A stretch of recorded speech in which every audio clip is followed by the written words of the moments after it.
qu'il avait raison, Macron, quand on traverse et je vous trouve un travail, moi, dans un resto. En France, tu vas dans n'importe quel restaurant, tu leur demandes quels sont vos besoins, ils vont te dire le personnel. Pour moi, si tu vas au bureau tous les jours, en fait, tu t'es enfermé dans une routine. Et si t'es dans une routine, ton business, il évolue pas.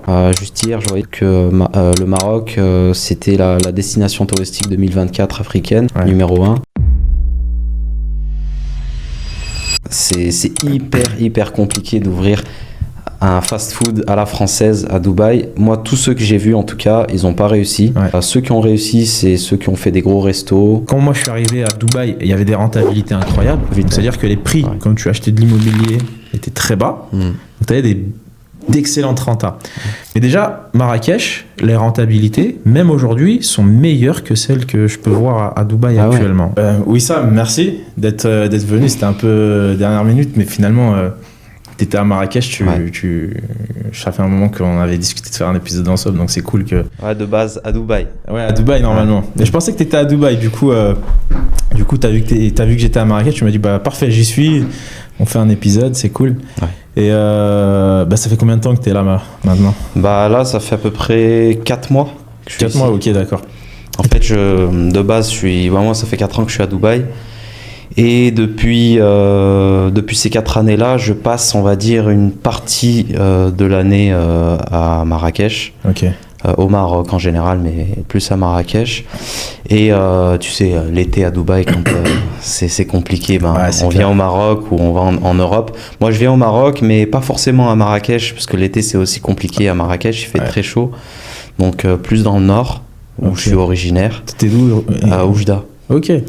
Je connais très très bien. C'est vrai? Je suis pas marocain, mais mon beau-père est marocain. D'accord, ok. Et moi j'ai fait toutes mes vacances d'été, Oujda, 2 mois, Oujda Saïdia, Berken Eklim, Ador. Donc je connais la région. Ouais, je la connais très bien. L'été, je passe plus ou moins une vingtaine de jours dans l'oriental. Ouais, là-bas c'est plus agréable en termes de climat déjà l'été. Beaucoup plus, Même s'il fait chaud et c'est sec, t'as quand même l'air méditerranéen, donc ça fait du bien. Mais j'y étais cet été, mais c'est un autre Maroc, ça n'a rien à voir. Hein. Non, c'est pas du tout comparable à Marrakech ou même à la côte atlantique. L'oriental, c'est vraiment à part. Même point de vue mentalité, c'est ça. C'est complètement différent. Toi, tu préfères... t'as des préférences en termes de région au Maroc? On va dire, pour vivre, j'aime beaucoup Marrakech sur l'année. Là, tu vois, on est en janvier, tu vois, t'es en t-shirt. C'est magnifique. Il fait très bon, la journée, il fait bon. En fait, c'est assez traite parce que le soir, il fait très frais. Donc, faut toujours avoir un petit pull avec soi le soir. C'est ça. Mais il fait très bon vivre, j'aime beaucoup. La région de Marrakech. L'été, c'est vrai que j'aime bien passer du temps à Casa. Ok. C'est justement le climat est beaucoup plus agréable qu'à Marrakech. Sinon, point de vue mentalité, c'est vrai que j'ai un petit côté que je préfère du côté oriental, parce que c'est des personnes qui sont directes, droites, justes, et vu que ça fait partie un peu aussi de mon éducation, la personne que je suis. Moi, mes parents, ils sont originaires de Oujda aussi. Donc, on a été éduqués avec... faut être droit avec les gens, faut être juste, etc. Et même les gens de Marrakech, de Casa, etc., quand tu leur dis « je suis d'Oujda », directement... T'as bonne réputation. Il y a bonne réputation, mais il y a bonne réputation pour les affaires, etc. Mais par rapport aux femmes, etc., on est rigide. On a plus cette réputation d'être rigide. Marrant, je savais pas du tout ça. C'est vrai? Non. Parce que du coup, moi, mon petit frère, il est moitié marocain. Il est de cette région-là, du côté de son père. Et c'est vrai que j'avais absolument pas ces a priori, ces clichés, entre guillemets, je les connaissais pas du tout. Parce que c'est vrai aussi, je découvre. Je connais moins la mentalité de ce côté du Maroc. D'accord. Mais le côté Marrakech, etc. Je connais beaucoup. Du coup, je suis allé toute ma vie. J'y étais encore cet été. Et j'appréciais beaucoup quand j'étais plus petit. Après, forcément, on a connu d'autres choses. On a connu... moi, j'ai pas d'attache Je suis pas marocain d'origine, mais j'aime beaucoup le Maroc de par, c'est mon pays de cœur, tu vois, parce que forcément, moi, ma famille, la moitié de ma famille est marocaine, mon petit frère, mes petites sœurs, etc. Donc j'aime beaucoup, mais j'ai pas l'attache familiale, parce que la famille du côté de mon père, c'est pas ma famille. Ma famille.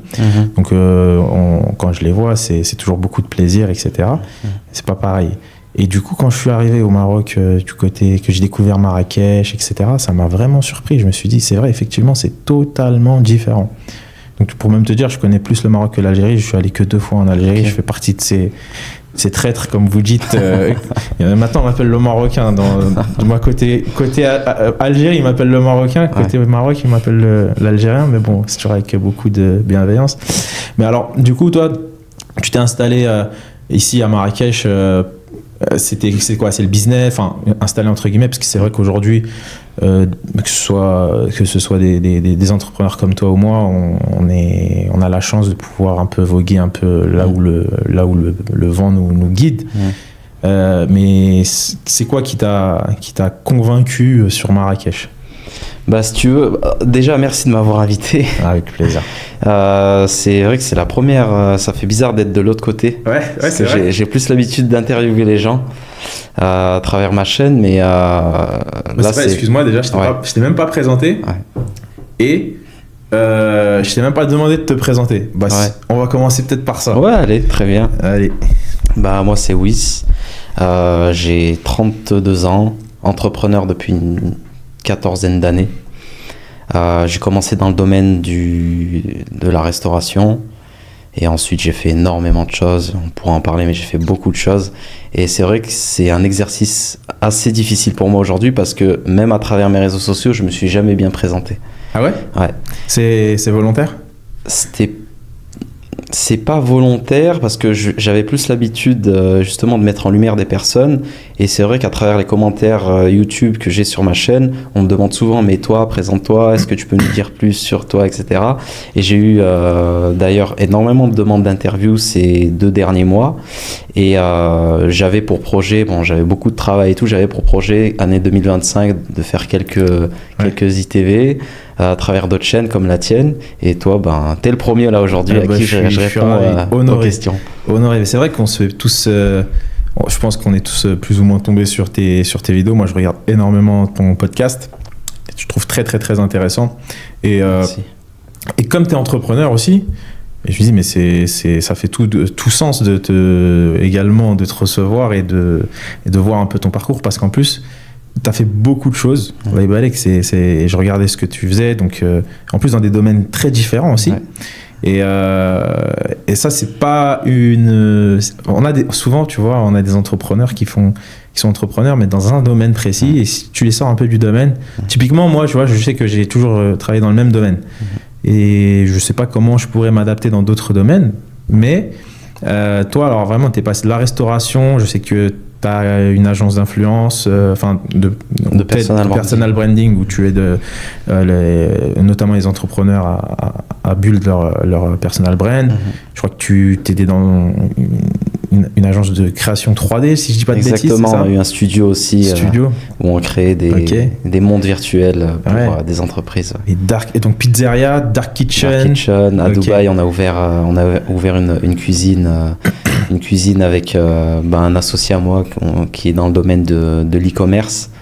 Donc on s'est complété, moi qui étais dans la restauration, lui plus dans le marketing, dropshipping, etc. Donc on a allié les deux et on a ouvert une dark kitchen où on a produit des marques. Et d'ailleurs on a vendu une marque de burger qui est aujourd'hui à Dubaï, qui a ouvert son 5e point de vente, qui s'appelle The Masked Chef. Ah, magnifique. On va faire un petit peu de pub. Vous l'avez vendu? On l'a vendu. On a vendu la marque et la personne a build à Dubaï. Donc il a ouvert d'autres points de vente à Ras Al Khaimah, Al Quwain. Il s'est mis un peu dans tous les Émirats. Sa strat, c'était d'aller chercher d'autres Émirats. C'est pas bête. Hein. Et comment t'es venu, parce que c'est un domaine ultra compétitif, à Dubaï, carrément. T'ouvres Talabat, Deliveroo, tu sais pas où donner de la tête, même en tant que consommateur. Et ça t'a pas fait peur quand tu t'es dit, ok, là, je vais lancer un truc, surtout les burgers, c'est peut-être 50%. C'est le plus compétitif à Dubaï. Écoute, le fait de se mettre sur ce marché-là, on s'est dit, la première chose, c'est les consommateurs, déjà, ils consomment beaucoup de burgers à Dubaï. Donc c'est le truc, nous, d'après nos recherches et ce qu'on a vu, c'est là où les consommateurs, on peut toucher le plus de consommateurs possible. Bien qu'il y ait une concurrence hyper forte, on s'est dit on va commencer par ouvrir une chaîne de burgers, mais derrière on avait d'autres idées. On avait d'autres marques, on a toujours d'autres marques en fait qu'on a créées avec un chef étoilé avec qui on s'est associé. On a fait plusieurs choses, mais on s'est dit les burgers, enfin on avait le choix entre des burgers, des sandwichs plus ou moins français. Vraiment au début on avait plutôt des idées, des concepts un peu français. Mais à Dubaï, les concepts français, c'est très très compliqué. Ouais. Il y a beaucoup de gens qui ont essayé d'ouvrir des kebabs, des tacos, des crêperies, ce que tu veux, et ça n'a jamais bien pris. Ouais. Donc en fait, on s'est mis là où les clients ou le consommateur peut aller consommer en fait. Exactement. C'est magnifique que tu parles de ça parce que déjà, de tous les entrepreneurs en food que je connais, même de loin, même des personnes qui sont pas forcément dans mon environnement, t'es le seul qui a, à ma connaissance, qui a réussi à faire quelque chose, entre guillemets. Après, bon, il y a des petits, il y a toujours des, tu vois, des Français qui ont fait des jolis produits, des jolis restaurants à Dubaï, etc. Mais on est venu énormément me voir. Hilal, je vais ouvrir un kebab ici, qu'est-ce que t'en penses? Je vais ouvrir un tacos. Des fois, il y avait des frais qui étaient déjà engagés et on me demandait mon avis. C'est-à-dire que les gars avaient pris le local, décoration, ils avaient acheté tout le matériel de cuisine et ils me demandaient mon avis. Et moi, pour moi, tu buildes pas un fast-food pour 30 000 ou 40 000 expatriés. Exactement. Surtout que les expats, ils mangent pas forcément tous du fast-food, donc ça réduit encore plus ta clientèle. Et ceux qui viennent, ils viennent pas pour manger un kebab forcément. Exactement. Quand ils veulent leur kebab, ils attendent la fin d'année ou quoi, ils rentrent en France, ils mangent leur kebab français. C'est clair. C'est vrai que non, t'as raison, c'est hyper compliqué d'ouvrir un fast-food à la française à Dubaï. Moi, tous ceux que j'ai vus, en tout cas, ils n'ont pas réussi. Ceux qui ont réussi, c'est ceux qui ont fait des gros restos. Il y en a beaucoup, hein, des Français qui ont fait des grosses structures, etc. Donc là, forcément, c'est d'autres investissements, c'est une autre clientèle. Mais les fast-food, faut oublier. Si on veut faire gagner de l'argent aux gens et éviter qu'ils en perdent, n'ouvrez pas de kebab, n'ouvrez pas de tacos à la française à Dubaï, n'ouvrez pas tout ce genre de trucs-là, de fast-food. C'est ça, déjà qu'un restaurant classique, on en voit qui marche très très bien pendant un certain moment avec des gros investissements en plus. Et puis d'un coup la trend elle s'éclate par terre et puis tu vois plus personne dans le resto au bout de certains moments. Je vois des restos pendant 4-5 mois il y a la queue tout le temps. Puis tu repasses, un an après il est vide, tu sais pas pourquoi. Donc déjà si même des gros concepts, des gros budgets, etc. ont du mal à survivre, des trucs un peu plus modestes qui en plus n'ont pas de clientèle en face, c'est vraiment compliqué. Non, très compliqué. Et donc là t'as encore des concepts food à Dubaï? Non, alors la Dark Kitchen, donc du coup on l'a rendu. Parce que tu sais, à Dubaï, c'est toutes les années que tu prends ta cuisine, exactement. Donc on a fait notre année, on a rendu les clés. Mais par contre, on a vendu notre concept. Et ouais, j'ai d'autres concepts qui sont prêts, mais je les exploiterai pas à Dubaï parce que malgré que l'expérience était très belle et que j'ai appris énormément de choses à Dubaï, parce que là où il y a de la concurrence, là où le marché il est hyper mature sur de la food et que tu te bats avec tout le monde entier, et ben tu prends beaucoup d'expérience. Et là par exemple ces concepts là, si j'ai à les lancer, ça serait plutôt en France. Ce serait beaucoup plus facile. Ok. Parce que ça c'est un truc aussi que les gens pensent, on a ce prisme français de penser que ce que les Français font, c'est meilleur. Moi, je pense au contraire que tout le monde a à apprendre, en tout cas en restauration, vaut mieux prendre des concepts de Dubaï et les amener en France que le contraire. Ouais, carrément. Parce que t'apprends énormément. T'as les enseignes du monde entier qui sont à Dubaï, des exigences incroyables parce que c'est vraiment, franchement, moi j'ai jamais aussi bien mangé qu'à Dubaï. Ouais, c'est clair, il n'y a rien à dire. Donc ouais, ça serait plutôt le chemin inverse. C'est le contraire qu'il faut faire. Ok, d'accord. Ouais. Si tu fais le contraire... ça te fait pas peur de réentreprendre en France toi, t'as pas été vacciné Alors, l'entrepreneuriat en France comme ça? Moi, j'entreprends vraiment pas beaucoup en France. Du moins, j'ai mon frère avec qui je suis associé sur ma première pizzeria que j'ai ouverte quand j'avais 19 ans. Que tu as toujours? Que j'ai toujours, exactement. On en ouvre une deuxième dans quelques semaines. Donc, à 30 km de notre premier bébé. Si tu veux, on est vacciné, oui.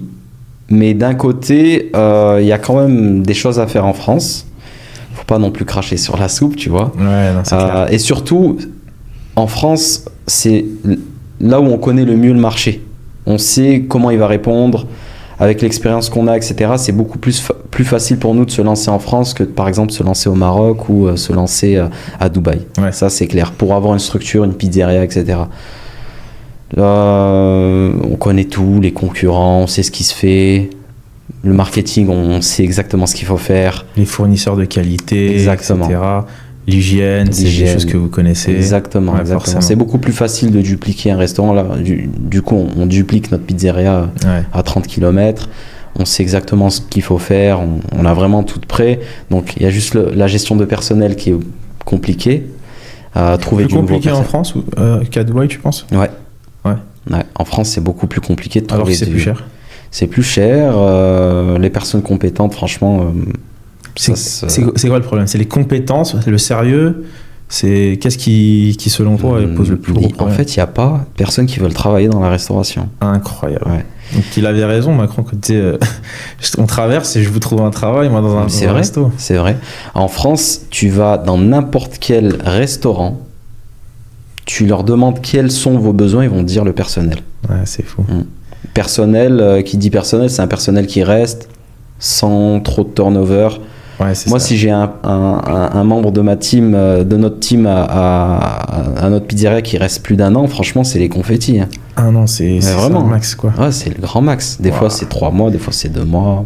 Donc, en fait, tu as constamment besoin d'avoir des profils près et des gens prêts à bosser. Ouais. Et surtout dans les petites villes. Les grandes villes, c'est un peu plus... Tu peux trouver de la main-d'œuvre qui vient de l'étranger, tu vois, des Pakistanais, etc. Ils sont là, ils veulent travailler et tout, mais dans les petites villes, franchement, c'est compliqué. Ouais, c'est clair. Ouais, c'est vrai que j'ai mon beau-frère qui a une pizzeria. C'est une pizzeria familiale également. Ils ont ça depuis 90, je crois. Moi, ça fait 8 ans que je suis marié à ma femme. Et je crois qu'il y a deux personnes parmi leur équipe qui sont là depuis 8 ans. Et effectivement, c'est pakistanais, bengali, etc. Ouais. Ils travaillent très très bien, ils sont très bien, et donc forcément ils restent, mais c'est clair qu'il se tire les cheveux et là il est en train d'opérer un virage. Ce qui l'intéresse, c'est plus maintenant le digital. En fait, il a ouvert beaucoup de concept food, il y a ce resto qui est une entité qui marche et qui tourne, mais sa passion c'était la food. C'est la food, mais c'est tellement compliqué qu'il ne veut plus faire de restaurant en France, quoi, en tout cas. Ouais. Et alors, comment tu gères, parce que finalement, tu es multi-entrepreneur, tu as plusieurs casquettes. Dubaï, Marrakech, tu as des choses aussi ici? Non. D'accord. Pas du tout. Donc Dubaï, France. Ouais. Dubaï, France. Et puis des choses qui sont sur Internet également. Digital, on peut dire que c'est un pays Internet aussi, parce que finalement, tu peux travailler d'où tu veux. Ouais. Et comment tu gères tout ça, parce que c'est pas forcément évident. Déjà, gérer une seule boîte, c'est compliqué. En gérer plusieurs, c'est encore plus compliqué. Ouais. Et puis en plus, qu'elles aient du succès, c'est encore plus compliqué. Ouais, c'est mission impossible. Ouais. Donc c'est quoi la clé? Tu t'associes, tu gères seul certaines boîtes, c'est l'entourage, c'est quoi? Alors, déjà, moi j'ai la chance, par exemple en France, d'avoir mon frère en tant qu'associé. Donc je peux ne rien opérer sur la partie restauration française, je sais que je peux dormir tranquille. Ouais. Je peux me développer sur d'autres choses assez sans trop vraiment regarder ce qui se passe, parce que je sais qu'il fait ça. C'est lui, quoi. Hein. Ouais. C'est sa boîte aussi. Il est à fond dedans, donc j'ai vraiment pas de doute là-dessus. Donc on va dire c'est l'entourage, le succès. Déjà, ça, c'est Et bien. la clé, c'est d'avoir un associé ou des associés qui aient la même vision que toi, qui partagent les mêmes valeurs, etc. Et ensuite, pour mes autres entités, c'est le digital, ce qui fait que tu travailles d'où tu veux, quand tu veux. Et moi, j'ai j'ai un lifestyle qui est très simple. Je reste peut-être 95% de mon temps à la maison. Qui dit maison, c'est mon bureau. Ouais. Donc à Dubaï, quand j'ai commencé il y a 4 ans, on avait nos bureaux. Hein. Donc j'allais au bureau comme tout le monde et tout. Et je me suis senti limité à un moment. Je perdais trop de temps entre aller au bureau, revenir chez moi. C'était franchement, j'ai pas trop aimé l'expérience, tu vois. Ouais. Et le fait de travailler à la maison, c'est une chance incroyable. Et du coup, tu peux travailler beaucoup plus de temps. Ouais. Voilà. Donc la clé, en fait, c'est d'avoir un créneau horaire qui est beaucoup plus large que le reste des personnes qui doivent aller au travail. Ouais, forcément. Moi, ce que j'ai remarqué aussi, je sais pas si c'est ton cas, c'est que, pareil, moi j'ai mes bureaux qui sont à Business Bay, j'ai une équipe, mais par contre, je veux voir personne au bureau. Là, pourquoi on a des bureaux? C'est parce que c'est obligatoire à Dubaï Oui. dans l'activité que j'ai choisie. Mais je veux voir personne au bureau et moi, je n'y vais pas. Et donc, moi, personnellement, le ressenti que j'ai, c'est que finalement, c'est se recréer un travail, se recréer comme une prison et des règles. Et quand on est entrepreneur, généralement, les règles, on n'aime pas les suivre, on aime bien les donner, en tout cas structurer des choses. Mais suivre des règles, on est trop freestyle. En fait, surtout quand on est entrepreneur, on est créatif. Oui. Quand on est créatif, les règles, c'est ce qui nous limite dans notre créativité, je trouve. Ouais, c'est ça. Et C'est ça, tu sais, à Dubaï, quand j'ai ouvert la Dark Kitchen, en fait, j'ai eu l'impression de me remettre dans un piège, tu vois. Parce que je devais aller à la Dark Kitchen et vérifier, etc. Même si le personnel là-bas, une fois que tu lui installes le process, ils suivent le process, mais il faut quand même une période de 3 à 6 mois pour que tout le process soit vraiment appliqué à la lettre. Et donc du coup, ça a été une des choses aussi que j'ai pas voulu continuer à créer d'autres marques et même à créer une team autour de ça avec mon associé. C'est ce qu'on voulait faire de base, hein, c'est lancer le truc, ensuite se détacher du truc. Mais dans la restauration, c'est impossible de faire ça. ouais.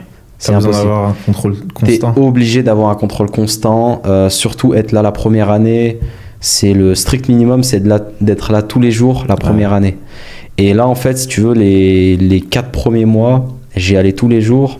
Et là, je me suis dit, mais en fait, je me rends compte pourquoi je suis parti de France et que je me suis créé mon petit travail à moi dans le digital et que j'aimais entreprendre dans le digital parce que j'avais pas toutes ces contraintes-là d'aller quelque part, tu vois. Ouais. Donc, t'as raison, un entrepreneur, sa plus grosse phobie, c'est d'être entre 4 murs. Ouais. Et après, t'en as, hein, ils aiment bien animer des équipes et aller quelque part et tout. Mais à la longue, tu verras jamais un entrepreneur qui, au bout de 10 ans, te dit non, moi j'aime toujours aller au bureau, j'aime toujours me battre avec les équipes, j'aime toujours rester dans mon truc. Un vrai entrepreneur, il va vouloir partir de partout, Ouais, c'est clair. essayer plein de choses. Quand tu dis être créatif, c'est on va dire, c'est quelque chose qui anime un entrepreneur. D'être créatif, c'est de bouger. Ouais. Quand tu es créatif, tu obligé dois de bouger. te nourrir de tout ce que tu vas avoir. Exactement. Etc. Et c'est clair que, tu vois, quand tu dis, même si tu es à la maison, forcément tu fais ce que tu as à faire, mais tu aimes ce que tu fais. Mais là, tu es 4 mois à Marrakech, tu passes un peu de temps sur le côté oriental du Maroc, Dubaï, France. Et ça, c'est quelque chose que tu ne peux pas faire quand tu as besoin d'aller tout le temps au bureau. Et du coup, tu peux pas te nourrir de toutes ces expériences, des gens que tu vas rencontrer, d'autres entrepreneurs que tu vas voir dans d'autres pays, etc. Ouais, Moi, franchement, j'ai eu ma phobie. Pour t'expliquer un peu, moi, j'ai fait de l'hôtellerie pendant 15-16 ans. J'ai été directeur d'hôtel. Je suis un gros passionné d'hôtellerie. J'ai vu pas mal tes vidéos. Ah ouais? Ouais. Ok. Justement avec Marina Imo. Ouais. Ben et... on en a fait quelques-uns. Et Ben et Abdel. Abdel. Yes, ouais. Alors, on leur passe un big up, je sais qu'il regarde. Marina Imo. Marina Imo, exact. Il me fait rire, Ben, avec son il est trop fort, pour une fois, c'est moi qui les dédicace dans les vidéos. C'est vrai? Les habitudes, c'est eux. Mais toujours je travaille avec eux, c'est des gars au top. Ça me fait beaucoup. Enfin, je prends beaucoup de plaisir à travailler avec eux parce qu'on est très similaires dans la manière d'approcher le business et d'approcher la clientèle aussi. Une proximité. Mais en tout cas, oui. Enfin, je perds le fil de ce que je disais, mais c'est vrai que. T'étais dans l'hôtellerie. Ouais, j'étais dans l'hôtellerie et j'avais pas ce cadre. Parce que c'est vrai que l'hôtellerie c'est quand même assez libre et puis surtout j'ai eu la chance d'être quelqu'un de très je sais que ça va pas faire du tout humble ce que je vais dire, mais j'étais très compétent dans mon domaine et donc j'avais beaucoup de liberté de par mes responsables jusqu'à j'étais un des plus jeunes directeurs des groupes pour lesquels j'ai travaillé. J'étais directeur avant mes 30 ans et ça en France quand tu t'appelles Hillel dans l'hôtellerie, c'est pas évident, tu vois. C'est clair. Et du coup, j'avais quand même cette liberté-là. Et puis à un moment donné aussi, j'ai bossé pour un entrepreneur qui avait l'objectif d'ouvrir, qui avait ouvert le plus grand trampoline park d'Europe, pardon. Donc, totalement différent. Et pareil, lui aussi m'a donné énormément de confiance. C'est là où j'ai commencé à toucher au vrai entrepreneuriat, si tu veux. Et j'avais énormément de liberté. Et tu vois, cette liberté-là me permettait d'être créatif, de pouvoir vraiment mettre pas mal de choses en avant. Enfin, pas mal créer des nouvelles choses, avoir des nouvelles idées, être force de proposition aussi pour la personne avec qui tu travailles et pour qui tu travailles. Et pour moi, si tu vas au bureau tous les jours, en fait, tu t'es enfermé dans une routine. Et si tu es dans une routine, ton business, il évolue pas. Ouais. C'est impossible. Parfois même, c'est bon de se cracher, de descendre un peu... de connaître une pente descendante pour se dire ok, je reconstruis, c'est détruire pour mieux construire, tu vois. Ouais, c'est clair. Parce que à Dubaï, je pense que on a vécu la même chose, mais d'ailleurs je respecte beaucoup ton parcours à Dubaï parce qu'il y a très peu de gens qui arrivent à Dubaï et qui arrivent à créer des choses, à entreprendre et à rester sur la durée. Donc bravo en tout cas pour ça. Merci à toi. Et à Dubaï, on apprend énormément. Je pense que ça te l'a fait. Je suis arrivé à Dubaï, là, si je compte mes 4 années, je pense que en entrepreneuriat, j'ai dû prendre 15 ans. Ah ouais? Ouais. Dubaï, t'apprends trop. Et de par le réseau, de par ce que les gens font, tu te nourris en fait sans cesse toute la journée de toute personne en fait qui est autour de toi. Même dans ta salle de sport, dans ton building, de partout en fait, tu vas te nourrir de ces personnes-là qui entreprennent à Dubaï et voilà, c'est la guerre à Dubaï du matin jusqu'au soir, c'est clair. C'est la guerre. Ici, là, c'est pas pareil. Marrakech, ça n'a rien à voir. Ça n'a rien à voir. C'est pour ça que j'ai du mal à rentrer un petit peu à Dubaï parce que ici c'est hyper tranquille, tu vois. Ça fait du bien. Ça fait du bien, mais faut pas trop que ça fasse du bien parce qu'après tu te reposes, tu vois. Et pendant ce temps-là, des fois, moi j'y pense, je me dis pendant ce temps-là, là à Dubaï, les gens ils sont en train d'envoyer. Tu vois, je vois ce que tu veux dire. Tu vois. Et moi, parce qu'ici, t'as pas de entre guillemets, t'as pas de responsabilité entrepreneuriale ici. Ouais, non. Et puis même, t'as pas envie de le faire ici. Non, en fait, ici, les responsabilités par rapport à Dubaï, c'est pas les mêmes. Par exemple, quand tu vis à Dubaï, déjà la vie, elle est beaucoup plus chère. Et tout ce que tu veux faire, t'as des fils de partout, etc. Ici, en fait, je me suis rendu compte que t'as 2 factures, t'as ton loyer et ton électricité, tu vois, ou ton internet. Mais tu vois, c'est pas l'internet à Dubaï à 150 €. Ici, internet c'est 30 balles. Ça n'a rien à voir. La ville, elle te met un coup de pression à Dubaï. À Dubaï, le matin, tu te réveilles, t'as quelque chose au ventre, tu vois. Clair. Que ici, je me suis rendu compte d'un truc, c'est que à Dubaï, quand je marche vite. À Marrakech, je marche doucement. Tu vois les gens marcher doucement, tout le monde va au travail tranquillement. À Dubaï, c'est pas comme ça. Les gens, ils vont trop vite, les gens, ils courent pour aller au travail, tu vois. Vrai. Et le temps passe vite, surtout à Dubaï. Ce que j'allais te dire. c'est ouais, tu prends de l'expérience en fait dans des villes comme Dubaï où faut être sans cesse en mouvement, faut apprendre, etc. Donc moi j'ai pris 15 ans à Dubaï. Ouais, ça c'est clair, c'est une très très très bonne école. Tu réussis à Dubaï, tu réussis partout, je pense. C'est ça. Et comme tu as dit, en fait, le temps il passe tellement vite. C'est-à-dire là, le soleil il se couche à 18h. Si t'es un feignant, tu t'es réveillé à 10h, t'es mort. T'es mort. La journée elle est cuite. Ouais. C'est-à-dire que vas-y, réveille-toi pour Fajal, c'est bien. Ouais. Et ta journée, tu vas voir, elle sera déjà un peu plus longue, tu vois. Exactement. Mais sinon, ouais, moi, des fois, j'ai fait l'erreur ça m'est arrivé, tu sais, des fois, je suis KO, ou alors je travaillais jusqu'à 2, 3, 4 heures du matin. Puis le lendemain, je me dis, c'est pas grave, ok, j'ai fait ce que j'avais à faire, mes urgences, mes priorités, je me repose demain. Grasse mat, le téléphone, 300 messages, des appels, des urgences. Et puis finalement, j'ai l'impression d'avoir une journée à 4 heures, une journée de 4 heures, tu vois, parce que le soleil s'est couché à 18h. Et le pire, c'est que le lendemain, c'est déjà vendredi. Et ouais, et c'est déjà trop tard. Ça y est. Franchement, c'est affolant le rythme que tu as à Dubaï. Ouais. C'est pour ça, moi, je te dis, Là, ça m'a fait trop de bien d'être là. Ouais. Par contre, donc effectivement, c'est un rythme différent. Mais ce qui m'a fait aussi beaucoup de bien, c'est quand je suis arrivé, j'ai vu des opportunités partout.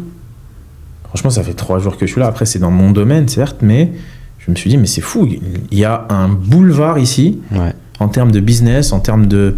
Surtout, voilà, c'est très lié à l'immobilier. Et là, l'immobilier, il est en train d'exploser également à Marrakech. Toi, tu penses quoi? Tu vois comment la ville? Ça fait un moment que tu viens. Comment tu la vois évoluer? Qu'est-ce que t'en penses? Incroyable. Déjà, alors moi, première fois à Marrakech, où je suis resté 2-3 mois, j'avais avec un de mes associés, on avait loué une maison à 30 km route d'Ourika, un peu loin. On avait loué une villa, on était resté là-bas 2-3 mois pour bosser. On venait rarement à Marrakech parce que c'était un peu loin. Donc on faisait tout à la villa, énorme, 5000 m², etc., les piscines, tout. Et si tu veux, j'ai vu Marrakech quand même changer du tout au tout sur plein de domaines. Déjà, les prix, c'est plus les mêmes. Ouais. Les prix même de consommation, c'est plus du tout les mêmes. Donc post-Covid, juste après le Covid, quand on est arrivé, les prix de l'immobilier aussi, on entendait des prix vraiment... et même nous, à l'époque, on dit ouais, c'est un peu cher. Mais par rapport à aujourd'hui, ça n'a rien à voir. Donc déjà, point de vue du pricing immobilier, c'est un autre level par rapport à il y a 4 ans, 3 ans. Et je pense qu'il y a encore une belle marge de progression, moi à mon sens, parce que, on va le répéter, hein, mais tout ce qui arrive par rapport aux événements sportifs, et pour moi, le Maroc, il s'installe pas seulement, ce qu'ils veulent faire,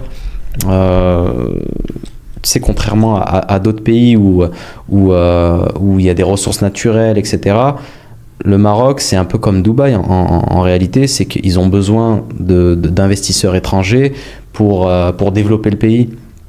Et donc, ils ouvrent la porte à toutes les industries, etc. Et là, faisant des événements comme celui-ci, c'est justement une invitation à dire aux gens, venez au Maroc voir comment c'est, venez visiter, venez passer vos vacances, venez vous installer aussi. Et il y a beaucoup de choses qui sont en train de se passer pour accueillir non seulement des touristes, mais le but premier, je pense que c'est d'accueillir des investisseurs, d'accueillir des personnes qui viennent habiter au Maroc et faire vivre le pays un peu comme un Dubaï aussi aujourd'hui au Moyen-Orient. Donc pour moi, c'est une très très bonne place aujourd'hui, surtout en Afrique. Hein. Ouais, c'est clair. Juste hier, je voyais que le Maroc, c'était la destination touristique 2024 africaine, numéro 1. Ouais, j'ai vu ça aussi. C'est fou. C'est fou. En fait, tu vois, c'est ça. Il y a pas mal de codes qui reviennent. Qu'on a des métriques de Dubaï qui sont, tu vois, je vois l'immobilier est en plein boom. C'est le pays le plus visité d'Afrique. Puis pareil, il y a une hausse des prix, ce qui est normal, parce que forcément il y a un engouement autour de ça. Quand moi je suis arrivé à Dubaï, il y avait des rentabilités incroyables. En quelle année t'es arrivé? Moi, je suis arrivé à peu près comme toi. Ouais. Moi, pendant le Covid. C'est-à-dire que les prix, quand tu achetais de l'immobilier, étaient très bas. Donc, tu avais d'excellentes rentas. Et comme tout marché, forcément, ça se régule un peu. Mais déjà, Marrakech, les rentabilités, même aujourd'hui, sont meilleures que celles que je peux voir à Dubaï actuellement. Ouais. Sur certains produits. Typiquement, tu vois, les villas que je regarde, je n'ai pas encore regardé sur les appartements. Je me suis vraiment focus sur les villas et je vois des rentabilités vraiment exceptionnelles, dignes de celles de Bali il y a encore pareil, 4-5 ans, etc. Et en fait, tu vois, ça, c'est un élément très très simple quand tu investis dans l'immobilier. Souvent, les gens ils te disent, ouais, mais les prix sont trop chers. Mais en fait, non. Parce que ta renta, c'est ça qui détermine si c'est cher ou pas. Ouais. Et si tu as une excellente renta, c'est pas trop cher. C'est peut-être, t'as pas assez d'argent, mais c'est pas trop cher.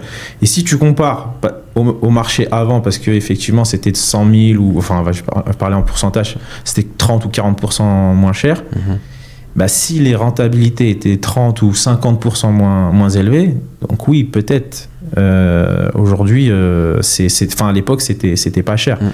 Mais si la renta elle est meilleure aujourd'hui, c'est pas cher aujourd'hui en fait. Exactement. Donc c'est là où je vois que c'est vraiment un marché avec des opportunités incroyables sur l'IMO, mais sur d'autres choses également. Et typiquement, quand je vois les gens, les questions qui reviennent le plus, et il y a pas mal de petits freins à l'investissement au Maroc, c'est des freins qu'on a vus aussi à Dubaï. Les gens se sont beaucoup posé de questions. Enfin, d'autres, tu vois, par exemple, ils avaient peur qu'on leur enlève leurs biens, que c'était des concessions de 99 ans ou 30 ans, et enfin, qu'ils n'étaient pas propriétaires à vie. Qu'est-ce qu'il y avait encore d'autre? Alors, il y avait des histoires d'arnaques à Dubaï, etc. Et là, c'est d'autres freins. Et je me dis, c'est magnifique parce qu'en fait, c'est d'autres problèmes. Mais quand il y a des problèmes, et que le Maroc réglera ces problèmes, j'en suis certain, parce qu'ils ne sont pas des problèmes très compliqués en plus à régler, mais chaque chose en son temps, je pense que c'est quand même des choses qui prennent du temps à être mis en place. Mais en fait, ça sera déjà trop tard quand ça sera réglé. Tu vois, c'est ma conviction.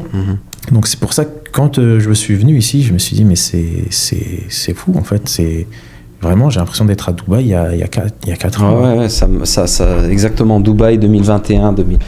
Moi, l'indice que j'aime bien à Dubaï, c'est quand je suis arrivé et que le one bedroom en location au Paramount était à 65 000 dirhams. Incroyable. Une bouchée de pain. Ouais. Et là, je sais même pas. À l'époque, l'année dernière, je regardais, c'était 105, je crois. Ouais, franchement, ça doit être le double, facile. Mais moi, là, dans le building où j'y ai à JVC, c'était, en one bed, c'était 45 000 dirhams. Aujourd'hui, tu peux l'avoir pour 100 000 dirhams. C'est incroyable.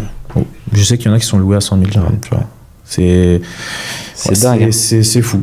Donc la location a augmenté, plus le prix du bien. Donc en fait, c'est bénéf dans les deux cas. Exactement. Ouais. Et toutes les personnes en fait aussi qui ont investi en Europe, qui ont investi à Dubaï, c'est les mêmes personnes qui commencent à investir à Marrakech aussi.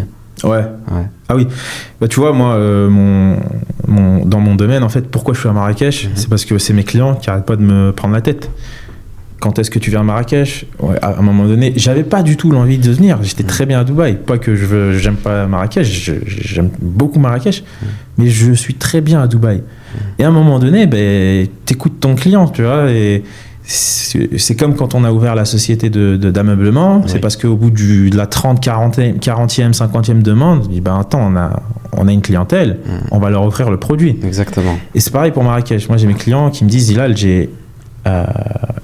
en fait, quand tu leur donnes une habitude aux clients et ça se passe bien, ils recherchent. Tu vois, ils ont fait un investissement à Dubaï, ça se passe très bien. Ils ont un visu sur leur réservation. Il y a une confiance qui s'est installée entre eux et ma boîte et moi et mes équipes. C'est très compliqué, même s'il s'agit d'un élément en moins, d'aller faire confiance à quelqu'un d'autre parce que, par exemple, si tu leur donnes pas la même transparence, non, moi j'ai des clients, ils m'ont dit j'ai acheté des biens à Marrakech mais ils sont vides. Et parce que je n'ai pas trouvé encore le bon gars, la bonne boîte à qui confier mon bien. Donc une fois, 2 fois, 3 fois, je dis ok, on va faire un tour. Il y a un produit qui s'est manifesté, qui s'est créé, donc tu l'as... Exactement. Donc le seul truc, c'est que j'avais besoin de quelqu'un sur place. de confiance. Ok. Et donc, je suis pas associé à Dubaï, mais je vais être associé ici avec mon associé de confiance pour vraiment qu'il soit sur le terrain, qu'il soit les yeux, les oreilles, parce qu'il y a il y a des petites particularités ici à Marrakech qui fait qu'il faut qu'on protège et le propriétaire et nous, parce que forcément il y a des... Je vais pas rentrer dans les détails, j'ai pas envie parce que je l'ai fait une fois et on m'a tombé dessus dans les commentaires. Mais d'ailleurs, je trouve qu'il faudrait en parler plus librement de ces choses-là. C'est pas que je me censure, mais c'est juste que je veux vexer personne, tu vois. Et en fait, dès qu'on a levé je sais pas si tu vois à peu près de quoi je parle, mais il y a certains par rapport à la location, un certain type de tourisme qui n'est pas voulu. Et nous, en fait, voilà, toute la clé de notre réussite, entre guillemets, ou vraiment de ce qu'on se met en tête, c'est d'éviter ça et d'être malgré tout successful dans la location. Ce qui, soit dit en passant, pour les tests qu'on a fait sur une villa qu'on a en gestion ici, éviter ce type de tourisme-là, ça n'empêche en rien un bien d'avoir du succès. Mais non, je pense comme toi. Il y a une certaine, un certain type de touristes qui forcément, il cause beaucoup plus de tort à ton bien, à tes clients, etc. Que forcément, il faut juste éviter de louer à n'importe quoi, de pas de faire attention à qui louer. Mais même, je vais te dire, ça cause du tort au Maroc, parce que finalement, je parle avec beaucoup des investisseurs de Dubaï qui me disent le Maroc, j'y investis pas pour ça. Parce que j'ai peur, parce que la loi aujourd'hui, elle me responsabilise. Si je loue à la mauvaise personne et qu'il se passe ça dans ma maison, c'est moi qui suis responsable et qui risque X ou Y. Alors je connais pas la loi, je vais pas m'avancer, mais c'est ce que moi mes clients m'ont dit. Et donc du coup je trouve que ça cause du tort au Maroc. Et comme je te disais, je suis certain que le Maroc réglera ce problème très rapidement. C'est dans les c'est déjà dans les tuyaux. Obligatoire, parce que t'as des coupes du monde et machin, des événements qui arrivent.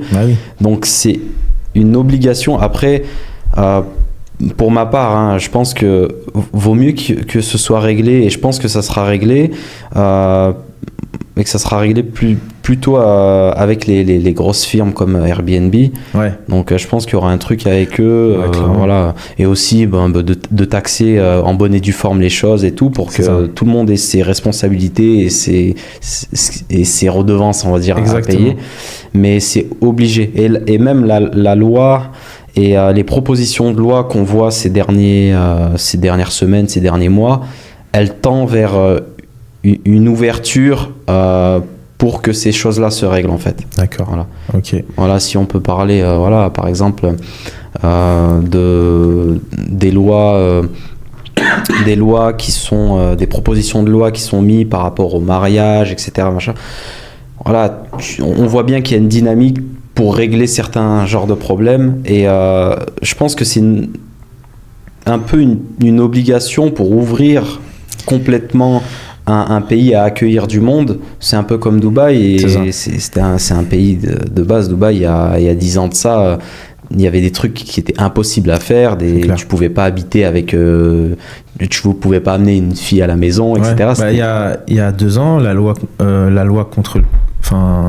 qui autorise le concubinage, donc un couple non marié à vivre sous le même toit, elle date d'il y a 2 ans, ça. Tu vois. Donc ça a mis du temps, mine de rien, à arriver à Dubaï. Mais après, en fait, je veux dire, c'est un parti pris, c'est-à-dire que... Puis même ça, c'est une responsabilité, c'est-à-dire que la responsabilité, elle n'était pas sur le propriétaire. C'est-à-dire que si demain, il y avait un couple non... Moi, j'ai eu le cas, tu vois, je vais être à Dubaï, j'ai eu un client qui s'est fait dérober $3,000 par une prostituée qu'il avait lui-même appelée dans un bien, d'accord. Et... génie qu'il est, il a appelé la police derrière, tu vois. Donc moi je suis appelé par la police me demande de venir à 2h 3h du matin, je viens un peu flippé, tu vois, je me dis je sais pas ce qui va se passer, est-ce que je viens avec tous les documents, je dis non, vous inquiétez pas, je veux juste savoir, c'est bien vous qui gérez le bien, oui c'est bien votre client, tac, je vérifie, oui c'est bien mon client, ok. Et lui, toi, tu vas avoir aucun problème. Mais lui, il est mort. Et c'est lui qui a appelé la police, tu vois. Donc il s'est fait dérober $3,000 et en plus il a passé une nuit dans le désert avec une sacrée amende, je pense. Je sais même pas s'il est sorti, mais en fait, voilà, tout ça pour dire que c'est le propriétaire, il est même pas au courant de ce qui s'est passé. Bien sûr, je lui en ai parlé, je lui ai dit voilà, il s'est passé ça. Est-ce que je suis inquiété? Non, t'es pas inquiété. Voilà, c'est pas ta responsabilité. C'est pas toi qui commets un délit ou un crime ici. Donc il n'y a pas de raison que tu sois inquiété. Donc c'est voilà, quand le Maroc arrivera à ça, je pense qu'il lèvera beaucoup de freins à l'investissement encore, des freins supplémentaires. Parce qu'aujourd'hui, on note que beaucoup de Marocains, moi c'est des clients marocains surtout, des MRE, qui font appel à moi, ou du Maghreb aussi, parce que finalement même... c'est beaucoup plus facile parce que c'est les mêmes codes. Enfin, il y a des codes qui sont quand même beaucoup plus similaires qu'ailleurs. Mais s'ils veulent attirer les investisseurs américains, européens, et même finalement même du Golfe ou autres, parce que je suis persuadé que c'est des investissements qui peuvent intéresser des clients du Golfe, ils sont obligés d'en venir là et de limiter la responsabilité du propriétaire dans certains cas. Donc bon, en tout cas, voilà. Toi, moi, je pense que ça, on est dans une bonne dynamique. Le Maroc est dans une bonne dynamique pour répondre à ça. Ouais, je pense. Franchement, ça faisait longtemps que je m'y étais pas intéressé et je pensais pas que le Maroc allait évoluer aussi rapidement. Bravo à eux, ils ont fait un super travail, notamment à Marrakech. Je connais pas encore très bien le reste du Maroc, Agadir et tout, mais j'en entends que beaucoup de bien. Tanger aussi, j'entends que c'est incroyable. Du point de vue de l'IMO, du point de vue de la vie aussi, il y a beaucoup de Français, de MRE qui retournent vivre, que ce soit à Marrakech, mais également Tanger, j'ai l'impression. Aussi, ouais. Et alors, du coup, aujourd'hui, toi, c'est quoi exactement, on a parlé d'IMO, mais pour revenir un peu sur tes business, c'est quoi tes business principaux, c'est quoi ton main focus aujourd'hui et peut-être tes projets sur lesquels tu te... Si tu veux, depuis que j'ai ouvert mon agence de personal branding, où on s'est occupé de gérer la personal brand de plein d'entrepreneurs qui sont connus aussi sur les réseaux aujourd'hui, on les a aidés à... Je me suis pris, on va dire, de passion, de stratégie. Donc d'avoir des stratégies pour chaque cas. Donc j'ai accompagné plein de personnes... point de vue stratégie, savoir ce qu'ils doivent faire, comment ils doivent se présenter en fonction de leur vision. Donc vraiment tracer une belle stratégie pour eux, une belle roadmap à suivre. Et je me suis pas mal passionné de ça. Et là, depuis que je crée mon propre contenu, j'ai voulu l'essayer sur moi aussi. Ouais, forcément. Savoir si ce que je vendais, entre guillemets, mes stratégies à mes clients, est-ce que ça marchait aussi sur moi? Et ça a très bien marché. Donc j'ai ouvert une chaîne YouTube il y a moins d'un an, en avril 2023. Et à travers mes stratégies, on est devenu visible rapidement de partout. On faisait par certaines périodes avec tous les comptes des soldats de nos agences. On faisait plus d'1 milliard d'impressions par mois. Et ça, c'est un truc que je voulais te parler de ça, parce que je suis tombé sur plein de chaînes différentes, avec tes vidéos. C'est ça fait partie de ta stratégie, j'imagine. D'accord. Ok. Parce que si tu veux, en agence, on a nos chaînes, on a nos comptes, on a des comptes motivation, je dois en avoir 5 ou 6, avec un total de 4 millions d'abonnés. Dans plein on va dire de domaines différents dans la motivation. On a des brandings différents. Donc en fait, j'ai commencé à pousser mes vidéos à travers mes comptes et petit à petit, j'ai opéré une stratégie pour amener pas mal de personnes qui créent aussi du contenu à travers nos vidéos. Donc et toi, tu sais que tu l'as testé sur toi. Tu as des résultats. Ce que tu vends, tu es encore plus confiant de le vendre à d'autres entrepreneurs. Exactement.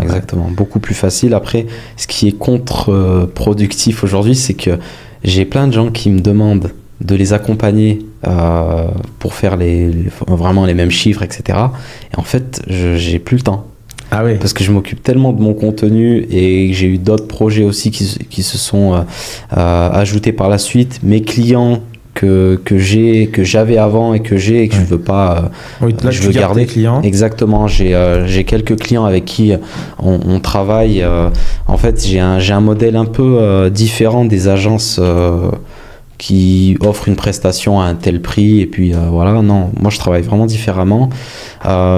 J'ai mon agence, donc on leur fait leur création de contenu, tout ce qu'ils veulent faire à un prix d'agence, on va dire, un prix, on va pas dire de touche, mais un truc pour que ça fasse vivre mon personnel. Et derrière, moi, avec mes clients, on s'associe, donc à travers une monétisation qu'ils vont faire. Okay. Donc j'ai des personnes qui sont dans l'IMO, des personnes qui sont dans l'automobile, qui vendent certains biens, certains services, et j'ai un pourcentage c'est puissant. C'est un business donc je travaille un peu comme ça avec intéressant. Ok. Donc je fais ça avec et je sais pas si je peux le dire, c'est pas grave. Mon monteur il est venu, m'a proposé ça. Il m'a dit là t'as un peu de visibilité, c'est pas une énorme visibilité, mais aujourd'hui tous ces clients c'est des clients qui sont soit passés sur mon canapé, sur le fauteuil du podcast du moins, soit des gens qui sont dans mon entourage, et il m'a dit moi je travaille gratuitement pour toi, et et moi juste je veux avoir accès à ton réseau. Et là je pense qu'il a doublé, triplé son chiffre d'affaires très très rapidement, et ça m'a impressionné. Et je me suis dit, c'est fou, il a énormément confiance en lui pour pouvoir proposer ça. Donc c'est typiquement ce que tu me dis, c'est que tu as confiance quand même en ton produit, parce que tu sais que du coup, si tu es commissionné, si c'est si c'est un système de commissionnement, c'est que tu sais que tu vas toucher du monde, quoi. Exactement. Après, c'est vrai qu'il faut avoir quand même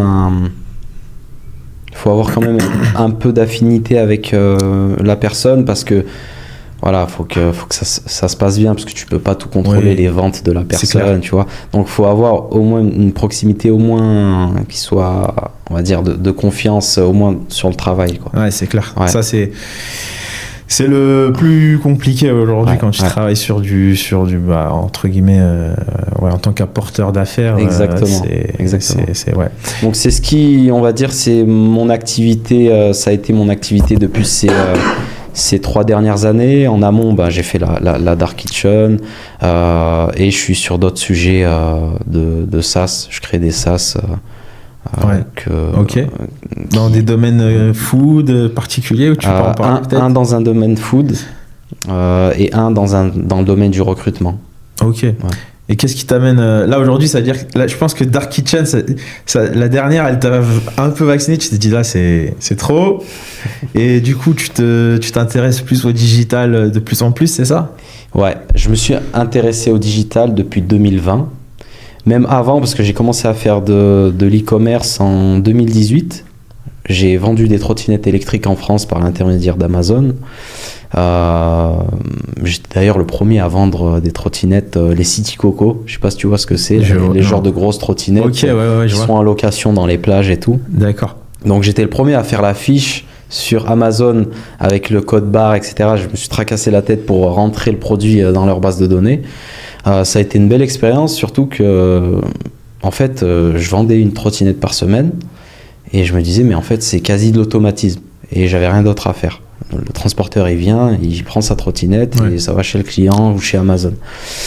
Et en fait, c'est là, ces choses-là qui m'ont donné envie de rester dans le digital. Et depuis, j'ai fait que des choses dans le digital, mis à part la Dark Kitchen, où j'ai été un peu plus dans le terrain, mais ça a été aussi dans un but où, j'essaye un truc, je me mets dedans, 2-3 mois, ok, il n'y a pas de problème, je suis à Dubaï, je vais perdre ce temps-là, entre guillemets, et rester à Dubaï.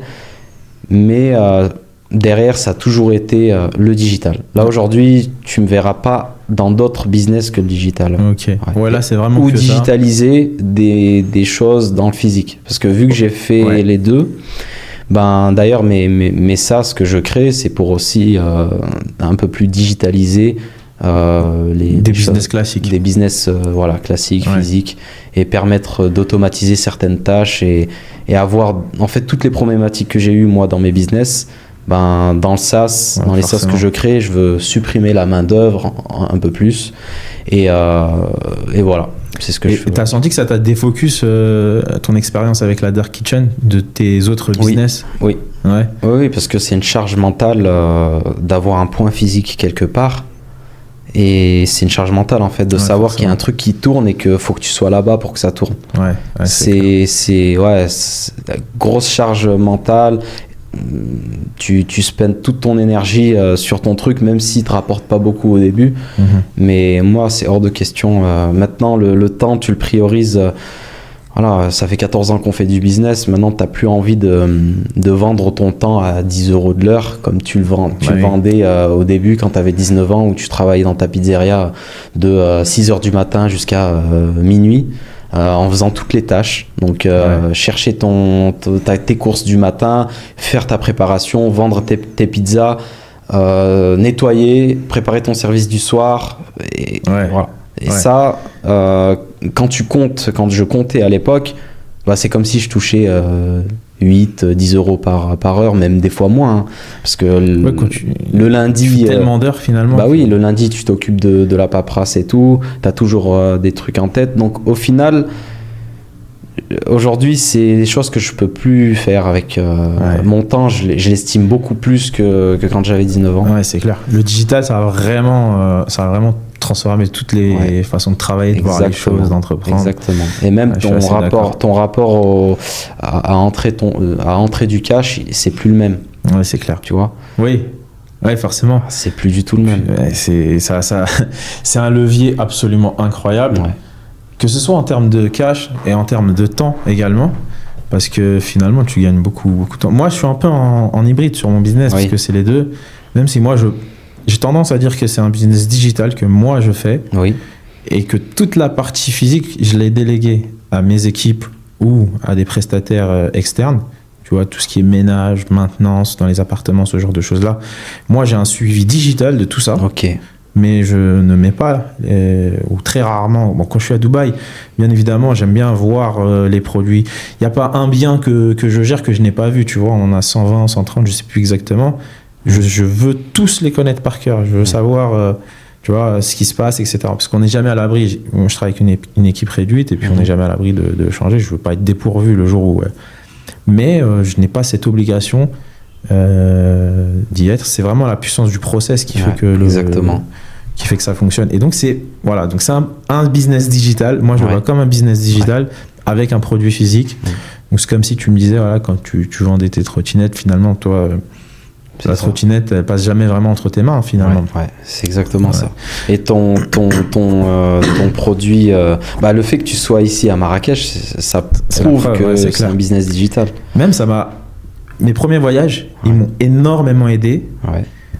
J'avais beaucoup peur au début de partir, parce qu'on a tous cette crainte. Souvent on se dit oui, quand tu pars, ça tourne pas pareil. Et en fait les problèmes que j'ai pu avoir lors de mes voyages, j'ai pu les patcher. Ouais. Et en fait ça m'a aidé du coup même à améliorer certains de mes process que moi en fait je me rendais pas compte. Naturellement je faisais le tampon entre moi et dans certains problèmes, tu vois, où je devais pas le faire. Et je me suis rendu compte que une fois en fait, si tu veux, décalage horaire, téléphone éteint, mon assistant, vraiment mon bras droit dans mon équipe qui arrêtait pas de m'appeler, et quand il m'appelle c'est pour un problème que moi j'avais tendance à jumper dessus, mais qui dans les faits il pouvait très très bien régler le problème, tu vois. Et je lui dis, écoute Ismaël, je suis sûr que tu peux gérer ça tout seul, t'as pas besoin de moi et tout, je te fais entièrement confiance. Finalement il avait pas besoin de moi, effectivement, tu vois. Donc en fait des fois c'est nous qui croyons qu'on a bon, c'est pas pour tous les business, mais c'est nous qui croyons qui allons avoir des problèmes, ou que ça peut être un problème de ne pas être sur place, mais parfois ça peut être aussi source de solutions auxquelles tu n'avais pas forcément pensé, tu vois. Exactement. Et moi aujourd'hui l'objectif il est de me focus que sur l'acquisition client. Les process ils sont en place, je fais que du contrôle de process. Je fais que je forme moi mes équipes moi-même par contre quand je recrute. Mais sinon, une fois que après c'est Dubaï. On a une qualité de staffing incroyable. Ouais, ça n'a rien à voir à la France. Ouais. Moi, j'étais surpris de recruter la dernière assistante administrative que j'ai recrutée. Je l'ai formée quelques heures, puis finalement, elle m'a débunké des choses sur lesquelles moi, j'avais même pas vu. Tu vois. Non, franchement, c'est. Et puis, tu te dis, mais ils ont une proactivité incroyable. Ouais. Ils vont aller chercher. En fait, c'est ça. Vraiment, c'est quelque chose que j'ai pas eu ailleurs. Même quand j'avais des équipes ultra diplômées, compétentes dans l'hôtellerie et tout, ils se contentent de faire leur job, tu vois. Ouais. Ils vont jamais faire l'extra miles. Donc, ouais, c'était ça, c'est vrai que c'est un autre level à Dubaï. Hein. Ça n'a rien à voir. C'est un autre level. Même moi, mais les cuisiniers qu'on avait, un jour, ils n'avaient pas grand-chose à faire. Logiquement, en France, t'as pas grand-chose à faire. Ils sont là, se tournent les pouces, ils regardent le téléphone. Ouais. Je te promets, il essayait une recette de tiramisu. Quand je suis arrivé, il m'a dit « Boss, I tried this recipe of tiramisu. Est-ce que t'aimes bien et tout ?» Et quand j'ai goûté, il était là, il regardait, il attendait de savoir si j'allais aimer ou pas. Ça, en France, c'est impossible. Incroyable. C'est impossible en France. Et pourtant... Voilà, les salaires, c'est pas les mêmes du tout. Hein. C'est clair. Mais c'est vraiment pas les mêmes. Et en plus, ils restent à Dubaï. C'est pas comme s'ils veulent rester à leur poste. Oui. Ils restent 5 ans, 6 ans, 10 ans, ils restent. C'est ça. Mais ce que j'ai remarqué aussi, c'est que finalement, il y a un filtre incroyable qui se fait à Dubaï, c'est que tous les gens qui y vont, c'est des charbonneurs, ils y vont pour travailler. Tu quittes pas ta famille, ton cocon, même si c'est la misère chez toi, pour te dire je vais chercher une planque. Tu cherches pas une planque, tu cherches un boulot, tu cherches un taf, tu cherches des opportunités d'évolution. Même si tu sais que ça va prendre du temps, moi franchement, mon objectif, ma façon de voir les choses, c'est ok, tu travailles avec moi, tu rentres dans la famille, tu vois. Ouais. Donc, ma boîte, c'est Medini Homes. Tu rentres dans la famille Medini Homes, tu es avec moi. Il y a une première année ok, on voit comment on bosse ensemble, etc. La deuxième année, on va essayer d'aller chercher d'autres. Je vois un peu comment tu te responsabilises, comment tu t'investis dans la boîte, mais tu es récompensé. Que ce soit en responsabilité, que ce soit en salaire. Moi, mon premier employé, aujourd'hui, c'est mon bras droit. Il touche 2 fois le salaire qu'il touchait quand il est rentré avec moi. C'était un agent de sécurité chez Emar. C'est un mec qui m'a... En fait, c'est ma femme parce que ma femme s'occupe de l'ameublement des appartements. Et qui m'a dit, écoute, ce gars, il est très bien. Il travaille super bien. Franchement, va le voir et puis voilà quoi. À te la sniper. À me la sniper. Et truc de fou, c'est qu'il avait été snipé par mon concurrent. Ah ouais, aussi. Ouais. Et quand je l'ai appelé, il m'a dit « Ah, je pensais que c'était telle boîte parce que je dois aller voir aussi et tout. » Et puis finalement, ça s'est tellement bien passé avec moi qu'il a bossé avec moi. Donc vraiment, c'était qu'une histoire de jours, je crois, pour qu'il travaille avec moi. Et ça s'est très, très, très bien passé. C'est vraiment un soldat. C'est un soldat et en fait, il faut toujours récompenser ces éléments-là, tu vois. Moi, je préfère avoir moins de staff, mais comme je dis, c'est vraiment la famille. C'est-à-dire que demain, il sait très bien qu'il peut... N'importe quelle galère il a, il m'appelle, mais il n'y a plus de galère. En tout cas, si c'est dans la mesure, si c'est dans la mesure de ce que je peux faire, je prends tes patins, il n'y a pas de souci. Tu vois... t'as besoin, il a eu besoin de retourner dans son pays d'origine à la dernière minute. Je sais que c'est pas chez Emar qu'il aurait pu partir comme ça à la dernière minute, tu vois. Donc j'essaye de leur rendre ce qu'ils me donnent, parce que je pense qu'ils me donnent, nous on leur donne un salaire, c'est leur travail, mais je pense qu'ils s'investissent beaucoup plus que nous on investit sur eux, et il faut le rendre, tu vois. C'est une réalité. Quand tu es entrepreneur, nous aussi moi j'ai été salarié pendant longtemps, et j'ai toujours eu cette parfois ce petit truc, je me dis mais moi je me donne beaucoup plus pour lui que ce qu'il me donne, tu vois, que ce qui me rend mon patron finalement. Donc j'ai toujours cette petite pensée de ma vie d'avant où je me disais mais je trouve qu'il est un peu injuste et tout, et il me donne pas les responsabilités que je mérite, ou il me donne pas le salaire que je mérite, etc. Donc j'ai pas envie d'être injuste, tu vois. Et alors en termes de projet, pour revenir sur toi, parce que du coup quand même j'ai la chance d'avoir Wyss avec moi.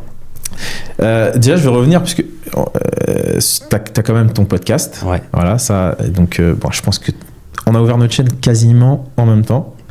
Mais je pense que tout le monde connaît ton podcast plus que le mien. Alhamdoulilah, je te souhaite d'avoir encore plus. Je te souhaite la même réussite. Merci beaucoup, oui. Et alors, comment tu t'es dit, ok, je lance un podcast. Qu'est-ce que ça t'a apporté également? Ouais. Parce que mine de rien, on peut se dire oui, nous on met en avant notre propre image ou nos invités, mais finalement il y a plein de choses qui peuvent, bien sûr, qui sont intéressantes autour de la création de contenu. Ouais. De base, si tu veux, ça faisait énormément de temps que je pensais à le faire, à me lancer sur YouTube. En fait, moi, ça fait 2 ans que j'ai un projet de SaaS.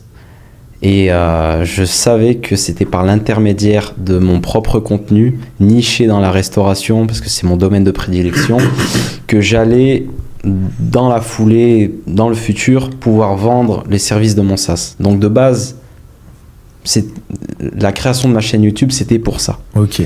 Ensuite, j'ai commencé à voir un petit peu les podcasts, comment ça se passait, etc. D'autres concurrents, d'autres personnes, quoi. On peut pas appeler ça des concurrents parce que finalement, c'est du contenu. Tout le monde consomme du contenu de tout le monde. Exact. Et je me suis dit que c'est peut-être un bon format. Donc, j'ai commencé à vouloir interviewer des personnes qui étaient issues de la restauration et qui sont allés dans d'autres domaines par la suite, ou peut-être restés dans la restauration. Donc j'ai commencé, mes 3-4 premiers épisodes, c'était avec des personnes qui ont fait quelque chose dans la restauration. Donc j'étais vraiment niché dans la restauration. Et en fait, ce que ça m'a apporté, là aujourd'hui, énormément de visibilité à travers les vidéos que j'ai fait, et aussi des opportunités de business avec par exemple avec Hakim aujourd'hui, avec qui je travaille.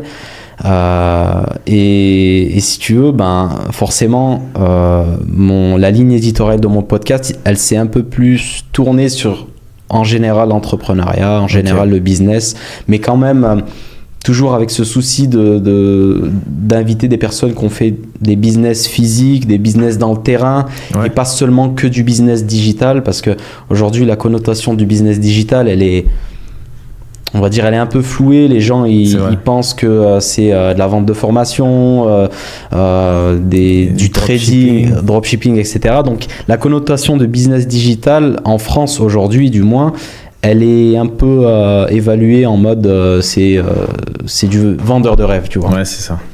Donc j'ai quand même voulu... Toi, tu voulais pas... En fait, tu as fait attention plus en termes d'image, c'est exactement. Ça. Vu que moi, j'ai fait du business physique et que j'ai tendu vers le business digital, je suis en train de vivre cette transition et j'ai envie de donner l'opportunité aux gens de voir que cette transition, elle est réelle, en fait. Et c'est pas seulement en fait du business digital comme vente de formation, etc. C'est vraiment toute la partie physique, on peut la rendre digitale de plein de manières différentes. Dans les process, comme toi tu fais aujourd'hui, dans de l'automatisation, vraiment il y a plein de choses. Et donc du coup, ce que ça apporte également en développant un petit peu sa personal brand à travers des vidéos, c'est que forcément tu as des opportunités, des personnes qui veulent un peu plus, qui te font confiance sur d'autres business ou qui veulent travailler avec toi sur plein d'autres business, etc. Donc ça apporte que du plus. Après moi, le moins, et où je m'attendais pas du tout, parce que moi de base, ma chaîne YouTube, c'était d'avoir, vraiment ma target, c'était d'avoir moins de 5000 abonnés et extrêmement niché et pouvoir vendre mon SaaS à cette niche. Si ça m'a rapporté 20 clients par mois, j'étais heureux, tu vois. Et en fait, j'ai vu le nombre d'abonnés et surtout le nombre de vues que je faisais qui était incroyable. Je sais pas si une personne cette année a fait plus de vues que nous dans toute la sphère business, tout confondu, toute vidéo confondue. Je pense qu'on est les premiers. Et au total par rapport au total de vues que vous faites. Ouais, d'impression, que ce soit sur les réels avec nos comptes, que ce soit sur les vidéos sur ma chaîne et de la chaîne à Hakim, à travers nos comptes motivation, à travers les comptes d'autres partenaires. Ouais, donc des fois, c'est une tentacule énorme et j'ai arrêté de compter. Au début, on faisait à peu près 100 millions de vues par mois, mais on a arrêté de compter, on fait beaucoup plus. C'est bon quand tu arrêtes de compter, c'est très bon signe. Exactement. Et si tu veux, moi, je voulais vraiment faire une petite chaîne hyper nichée. Et le contre-coup, c'est les gens qui te reconnaissent dans la rue. C'est pas quelque chose que tu voulais. C'est pas quelque chose que je voulais. La notoriété, la visibilité, moi, c'est pas un truc qui je te comprends. Pas du tout, tu vois. Et là, quand on m'arrête dans la rue, ça fait plaisir, tu vois. Mais j'en parlais avec un ami qui a une chaîne YouTube aussi, qui a plus d'1 million d'abonnés, mais lui, dans le divertissement, quand il se fait arrêter dans la rue, c'est pour une photo, c'est sympa. Moi, quand je me fais arrêter, c'est un conseil business. Est-ce que tu peux me connecter avec un tel, tu vois. Donc c'est mais j'imagine. Au début, ça, tu dis c'est bien et tout, mais en fait moi ça me à force c'est un peu compliqué. Ouais. Mais je remercie toutes les personnes qui m'arrêtent et qui me donnent de la force, parce qu'il y en a quand même on va dire 70% qui sont bienveillants. Mais j'en ai d'autres, ils sont pas trop bienveillants, ils veulent profiter du truc. Ouais, c'est le mais bon, c'est le jeu, de toute façon, on est obligé. C'est clair. Mais partout où tu ailles, en plus, j'imagine. Même ici à Marrakech. Marrakech, je crois que c'est le pire. Ah ouais, c'est le pire. Ouais. Pire que Dubaï ? Ouais, c'est marrant ça. Dubaï, Après, Dubaï, on croise tout le monde. On sort, on croise tout le monde. De toute façon. Mais à Dubaï, avant même que je fasse une explosion, tous les vues que je fais aujourd'hui, je me faisais arrêter en bas de la maison, tu vois. Mais par des Français. Mais tu sais, Dubaï, vu que tout le monde est entrepreneur, tout le monde regarde un peu les mêmes choses, tout le monde se connaît. C'est vrai. Que Marrakech, j'ai des gens qui m'arrêtent parce qu'ils m'ont vu sur un TikTok ou quoi, qui n'était pas forcément ma chaîne, tu vois.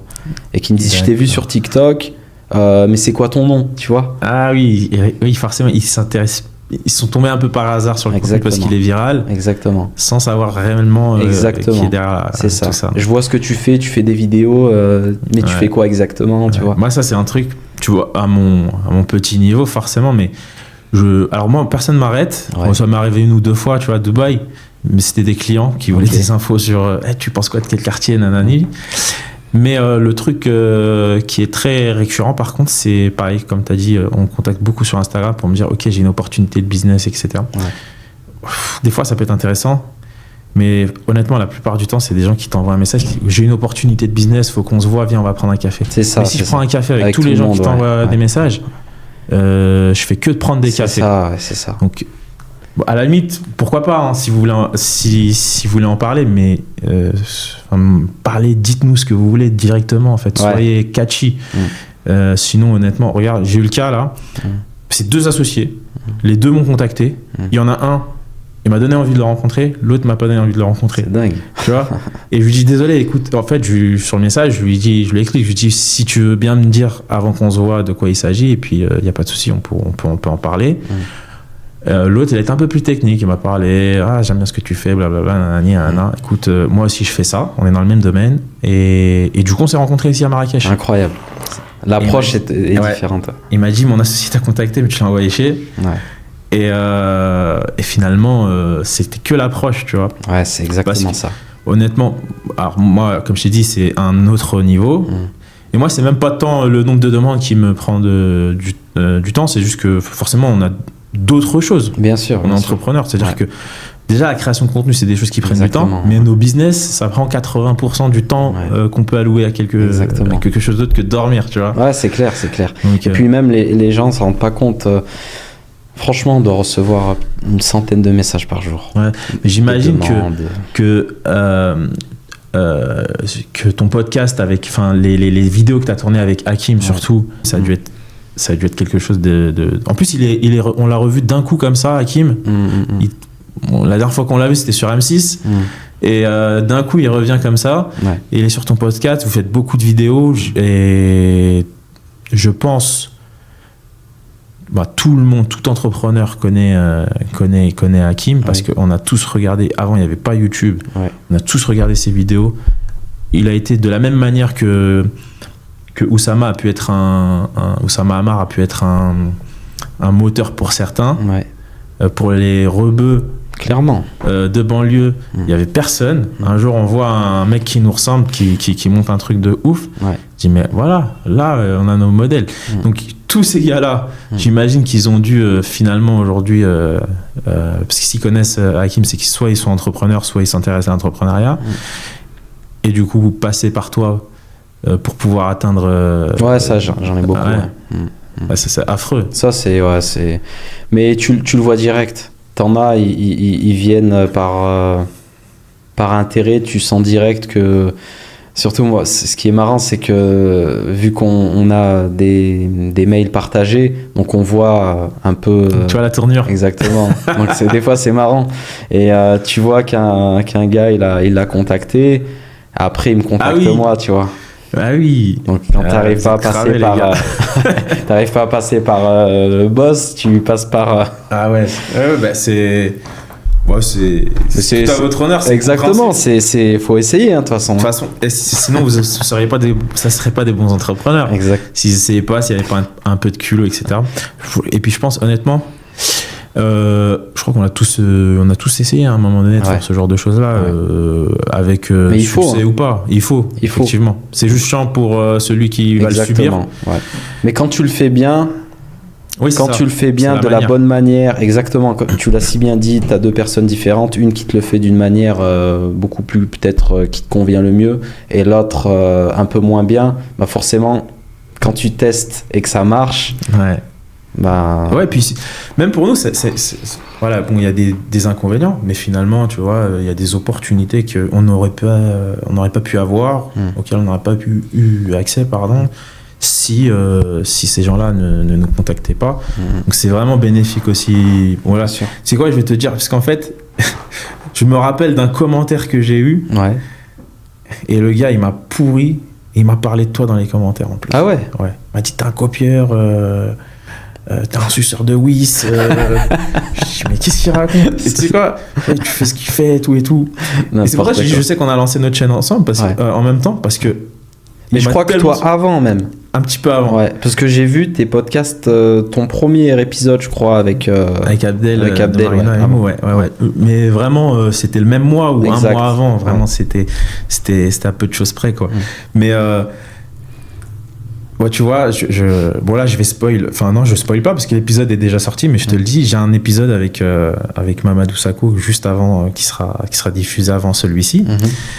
Et justement je lui pose cette question-là, je lui dis mais comment tu gères, parce que moi franchement j'ai jamais eu face à ça, tu vois, les commentaires, les trucs comme ça. Au début ça m'a saoulé, ça m'a atteint un peu, donc je suis un mec très sanguin, et puis après finalement, et c'est en parlant avec Mamadou Sakho, il m'a dit, parce que lui, forcément, il a subi beaucoup plus de critiques, il est très médiatisé, ça va avec, tu vois. Il n'y a personne qui fait l'unanimité. Déjà, si les prophètes font pas l'unanimité, tu vois. Donc, il me dit, Hilal, ça me glisse dessus.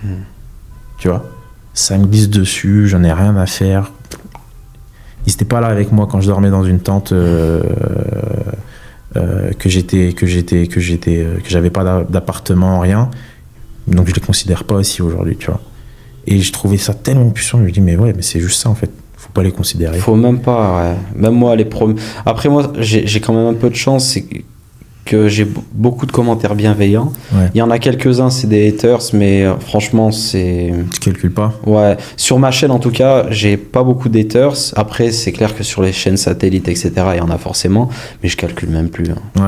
Ouais, mais à un moment donné, ça fait partie du jeu. C'est que les 2-3 premiers qui sont... Ouais, et moi, on m'a toujours dit que si t'as pas de haters, c'est que t'as pas réussi ton exercice. Ah ouais, c'est ça, c'est que c'est mauvais signe, ça veut dire que ton contenu, il marche pas, tu vois. Ah ouais, purée. Bon, bah écoute, c'était bon signe, c'était une bonne chose. Alors du coup, c'est quoi la suite pour toi maintenant? La suite, continuer à m'occuper des quelques clients que j'ai aujourd'hui, sur leur personal brand, sur leur image qu'ils doivent dégager à travers les réseaux, à construire des belles stratégies pour eux, également pour moi, et franchement de rester dans le domaine du digital, offrir aussi à travers les podcasts énormément de contenu qui puisse inspirer les gens, qui puisse leur dire que tout est possible en fait, parce que à travers à travers les expériences de chaque personne, même si on retient sur 1 heure juste une parole, ça peut changer drastiquement des vies. Ouais. Je l'ai vu moi à mes dépens, et j'ai encore des petits trucs qui restent en tête, que j'ai pu entendre il y a 1 an, 2 ans, 3 ans. Et on apprend toujours, hein. Ouais, c'est pas parce que tu as commencé l'entrepreneuriat à 19 ans que... moi, j'ai l'impression que j'ai commencé en étant à Dubaï, hein. Ah ouais, c'est vrai? Ah ouais, important. J'avais fait énormément de choses, mais à Dubaï, de voir énormément de personnes évoluer dans ce domaine-là, dans le digital, bah, tu apprends tous les jours, le marketing, etc. Comment les personnes se marketent et tout, c'est hyper... il y a beaucoup de valeur à avoir sur ça. Ouais. La suite, c'est de continuer de faire ce que je fais aujourd'hui, de pouvoir promouvoir aussi bientôt mes SaaS que je vais mettre à disposition très bientôt. On en reparlera. On en reparlera sûrement Cool. Je t'en reparlerai juste après, parce que c'est pas je l'ai jamais annoncé, hein, même sur mes réseaux, etc. Je l'ai pas du tout annoncé. C'est des choses que je fais en sous-marin. En soum-soum, ouais. Exactement. Mais il y a une autre question quand même que je pense que je vais poser à tous les entrepreneurs qui viendront sur la chaîne, Ouais. et qui m'intéresse, c'est comment tu fais pour rester toujours motivé, parce que forcément, quand tu es un entrepreneur et qu'on connaît aussi un peu de succès, que ce soit médiatique, que ce soit financier, il y a un moment donné où est-ce qu'on se dit à un moment donné, ok, là, j'ai pas besoin de plus et j'ai pas envie de plus, ou alors est-ce qu'on se dit, c'est pas l'argent qui me motive, c'est le jeu, et je suis toujours motivé par le jeu.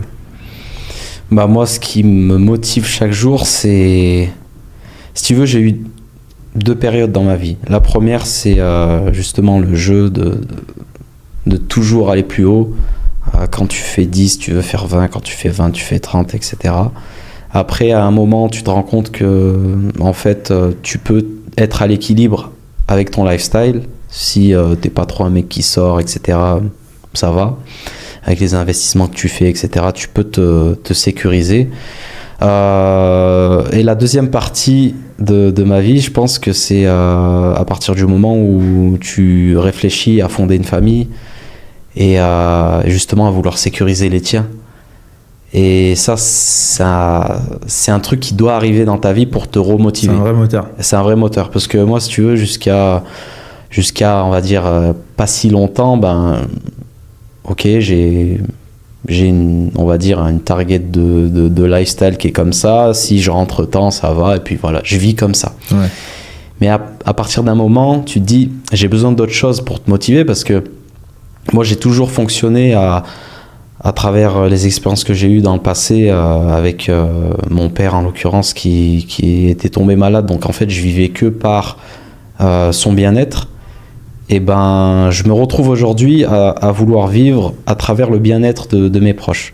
Donc, du coup, pour ça, Ouais. pour qu'ils soient bien, forcément, je dois être motivé à aller chercher d'autres résultats. Ouais. Donc, aujourd'hui, ce qui me motive, c'est vraiment faire plaisir et sécuriser ma famille. Ouais, c'est bien. C'est un vrai, c'est un vrai moteur que je retrouve chez beaucoup d'entrepreneurs, parce que finalement, il y a un moment donné, on le fait plus pour soi, on le fait pour les autres, on a envie de partager. Exactement. Et surtout quand notre famille vient d'un certain milieu social, que nous, on est peut-être le seul ou un des seuls à s'être extirpé de ce milieu social, on a envie que tout le monde en profite. Exactement. Aussi.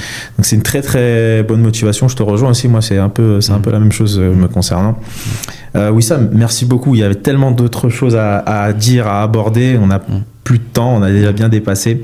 Je te remercie d'avoir accepté mon invitation, c'était hyper intéressant. Où est-ce qu'on peut te retrouver si on souhaite te contacter, te proposer des business? Déjà, je tiens à te remercier aussi pour l'invitation. Premier exercice pour moi d'être interviewé. Merci pour cet exercice. Merci à toi, j'espère que ça t'a plu. Ouais, franchement, ça me plaît bien. J'apprends aussi, parce que c'est pas pareil. D'être de l'autre côté, de poser les questions et d'être interviewé, c'est pas du tout la même chose. Et bon, je sais pas combien de vues fera ce podcast, j'espère énormément. Mais en tout cas, j'ai pris énormément de plaisir à discuter avec toi, même si on n'est pas allé chercher du gros storytelling, etc. Ouais. On a parlé de façon naturelle et moi, c'est ce qui me convient. C'est top, ouais. C'est ce que j'essaie de faire. J'aime bien, tu vois, je prépare dans ma tête, moi, les sujets que je veux aborder. C'est ce que je faisais. Ouais, c'est ce que tu faisais. Au bout d'un moment... Tu m'as dit, à un moment donné, tu t'es obligé de te Au bout d'un moment, tu es obligé de suivre. Bon, après, quand c'est chaque invité, tu as de nouveaux invités, c'est beaucoup plus facile de rien préparer. Mais quand tu as des invités un peu permanents, tu es obligé d'avoir une trame et de préparer des choses. Parce que sinon... Pour pas réaborder les mêmes sujets, etc. Exactement. Ouais. Et merci beaucoup. Et pour me suivre sur mes réseaux sociaux... Okay. On va tout mettre en description, la chaîne YouTube, etc. Et puis j'allais dire, je suis persuadé que ça va pas t'aider. Quoique, tu passes après Mamadou Sakho. Ah. Normalement, ça va être pas mal. Donc ouais, non, allez suivre Wissam si vous ne le suivez pas encore, que ce soit sur sa page YouTube ou Instagram. Et puis merci à tous d'avoir suivi cet épisode. Abonnez-vous, likez, partagez. C'est vraiment important. Je sais qu'on le redit à chaque fois, mais on fait beaucoup plus de vues qu'on a d'abonnés et on a des vues récurrentes. C'est-à-dire que vous revenez voir la chaîne sans pourtant vous abonner. Donc c'est l'algo qui vous propose des vidéos que vous aimez. Merci de cliquer dessus, de continuer à cliquer dessus. Mais plus vous abonnez, plus on sera visible à d'autres personnes et plus ça nous donnera aussi l'envie de faire d'autres vidéos, ce qui est important, parce que si personne ne les regardait, on arrêterait tout simplement. Merci à tous, à bientôt pour un prochain épisode.